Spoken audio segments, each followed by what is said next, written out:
रजनी को बचपन से ही पेंटिंग का बहुत शौक था।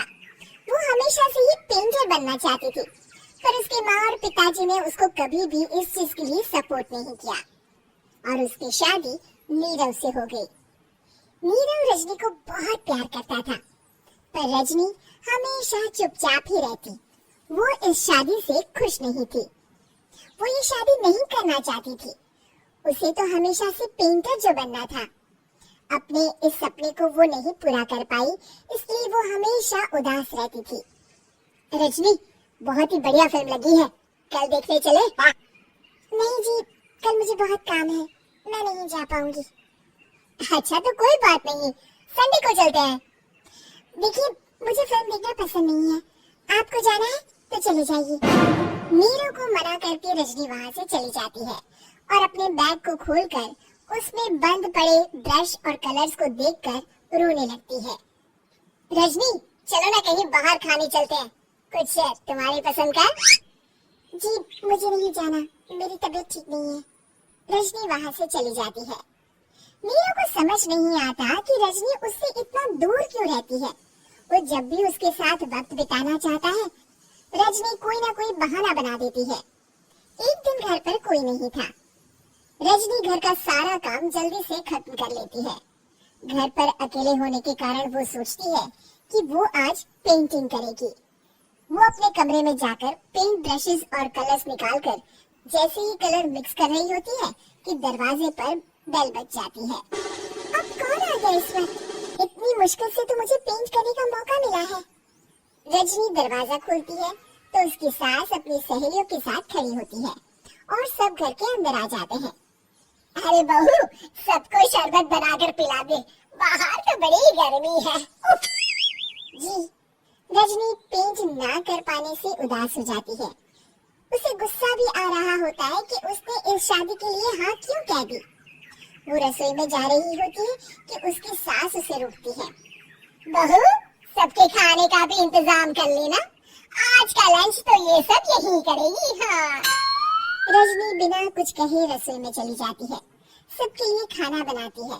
सब खाना खाते हैं और रजनी घड़ी देखती है कि ये सब कब जाएंगे ताकि वो अपनी पेंटिंग कर सके। जब शाम होती है तब सब चले जाते हैं अपने घर। अरे बहू, सब तेरे खाने की तो बहुत तारीफ कर रहे थे, सबको बहुत अच्छा लगा खाना। आपको मुझे सुबह बताना चाहिए था ना कि आपकी सहेली आ रही है। पता भी है कितना वक्त लगा सारा खाना बनाने में। अरे बहू, तू ऐसे कैसे बात कर रही है मुझसे? तो और कैसे बात करूं?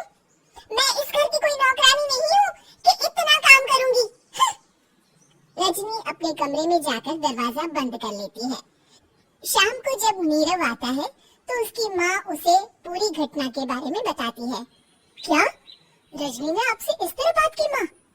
हाँ, और पता नहीं उसे क्या हो गया है, शाम से बाहर भी नहीं आई है। मैंने तो कई बार आवाज दी, खाना भी नहीं खाया उसने। तू ही बात करके देख ले बेटा।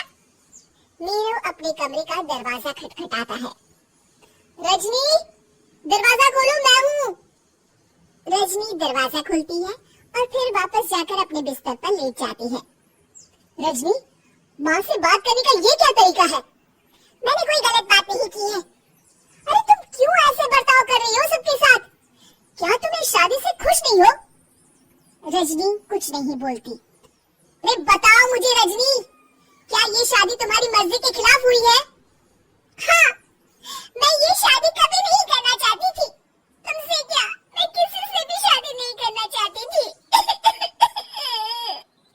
रजनी रोने लगती है। चुप हो जाओ रजनी, बताओ मुझे, तुम क्यों नहीं करना चाहती थी शादी? रजनी बेड के नीचे से अपने पेंटिंग्स, कलर्स, ब्रश, पेपर्स निकालती है। इतने में उसकी सास भी कमरे में आ जाती है। ये देख रहे हो, ये थे मेरे सपने। मैं पेंटर बनना चाहती थी, पर माँ पापा ने कभी सपोर्ट नहीं किया और मेरी शादी करवा दी। मेरे सारे सपने टूट गए। हर वक्त बस गुस्सा आता रहता है मुझे। मैं जानती हूँ कि आप लोगों की इसमें कोई गलती नहीं है, पर मैं क्या करूँ, मुझे समझ में नहीं आता।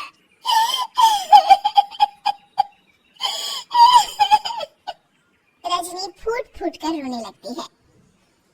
मुझे माफ कर दीजिए, आप दोनों के साथ मैं बहुत बुरा बर्ताव कर रही हूँ। अरे रजनी बेटा चुप हो जाओ तुम। नीरव पानी लेकर आता है। ये लो पानी पियो और शांत हो जाओ। रजनी पानी पीती है और उसकी सास पेंटिंग्स देख रही होती है। अरे नीरव, हमें तो पता ही नहीं था कि हमारी बहू कलाकार है।